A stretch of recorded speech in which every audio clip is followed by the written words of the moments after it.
అందరికీ స్వాగతం। ఈ రోజు ఉదయం హైదరాబాద్ మహానగరంలో చార్మినార్ దగ్గర గుల్జార్ హౌస్ సర్కిల్లో ఒక నగల వ్యాపారి ఇంట్లో ఘోరమైన అగ్ని ప్రమాదం జరిగి నలుగురు చిన్నారులు, నలుగురు మహిళలు, 9 మంది పురుషులు మరణించడం జరిగింది।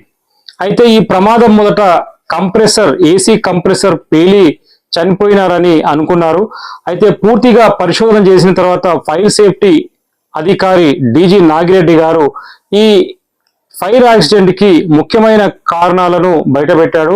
అవన్నీ కూడా చాలా విస్తుబోయేటిగా ఉన్నాయి, ఆశ్చర్యం వ్యక్తం చేసే మాదిరిగా ఉన్నాయి। అవేంటో తెలుసుకుందాం। ఆ ఇల్లు చూడడానికి G+1 లాగా బయట నుంచి కనిపిస్తుంది, కానీ లోపల వెళ్ళి చూస్తే G+2 ఉందని ఆయన నిర్ధారించడం జరిగింది। అయితే ఆ ఇంటికి ఒకటే ఎగ్జిట్ ఉంది, ఒకటే పెద్ద డోర్ ఉంది, లోపలంతా చాలా ఇరుకుగా ఉందని ఆయన సూచించాడు। మరి ఇంట్లో అన్ని వుడెన్ ప్యానెల్స్ ఉన్నాయి, దానికి తోడు ఎలాంటి ఫైర్ ఎగ్జిస్టింగ్స్ అక్కడ లేవని కూడా ఆయన సూచించాడు। సరైన వెంటిలేషన్ కూడా లేదని ఆయన తన రిపోర్ట్లో పేర్కొన్నారు। దీనివల్ల ఎప్పుడైతే ఆ ఇంట్లో ఉదయం తెల్లవారుజామున అగ్ని ప్రమాదం జరిగిందో, ఆ అగ్ని ప్రమాదం జరగగానే నిద్రలో ఉన్నవారు తేరుకోలేకపోయారు। షార్ట్ సర్క్యూట్ జరిగింది, అగ్ని ప్రమాదం జరిగింది। దానివల్ల నిద్రలో ఉన్న వాళ్ళు చాలా మంది ఊపిరి ఆడక, ఆక్సిజన్ అందక మరి నిద్రలోనే చనిపోయినట్టు ఆయన నిర్ధారించారు। ఆయన చేసేది నగల వ్యాపారం, ముత్యాల వ్యాపారం కాబట్టి కొంచెం అక్కడ టైట్ గా అక్కడ ఎగ్జిట్ ఎవరైనా రావాలన్నా పోవాలన్నా కొంచెం ఇబ్బందిగా, అంటే ఎక్కువ మార్గాలు పెట్టుకోలేదు ఆయన।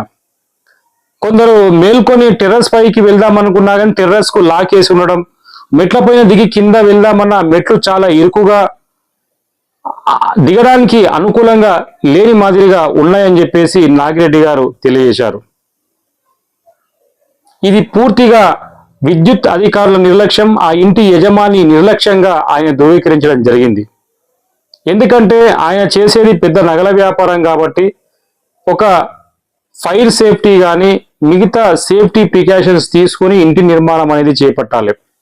అది చాలా పాత ఓల్డ్ కన్స్ట్రక్షన్ గా ఆయన సూచిస్తున్నారు। ఎలాంటి అక్కడ సేఫ్టీ ఎక్విప్మెంట్స్ కానీ, ఫైర్ సేఫ్టీ ఎక్విప్మెంట్స్ కానీ, ఇంకా ఏదైనా ప్రమాదం జరిగితే దాన్ని ఎలా నివారించాలి అనే మాదిరిగా అసలు ఎలాంటి అక్కడ ఎక్విప్మెంట్స్ లేవని చెప్పి ఆయన నిర్ధారణకు వచ్చారు।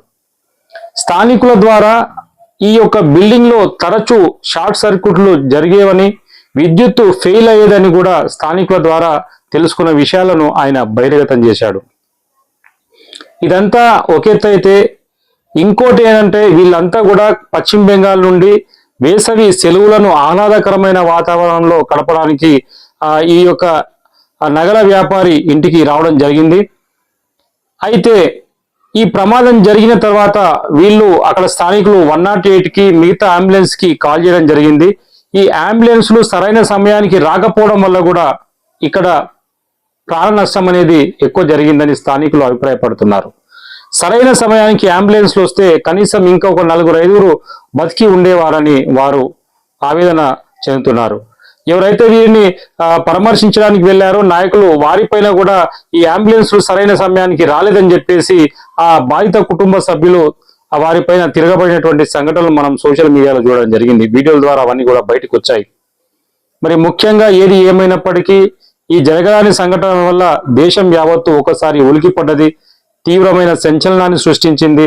భారత ప్రధాని నరేంద్ర మోడీ గారు కూడా తీవ్రమైన ఆవేదన వ్యక్తం చేశారు। బాధిత కుటుంబాలకు ఒక్కొక్కరికి 2 లక్షల చొప్పున ఎక్స్గ్రేషియా భారత ప్రభుత్వం తరపున ప్రకటించారు। తెలుగు ఉభయ రాష్ట్రాల ముఖ్యమంత్రులు కూడా తమ విచారాన్ని వ్యక్తం చేశారు।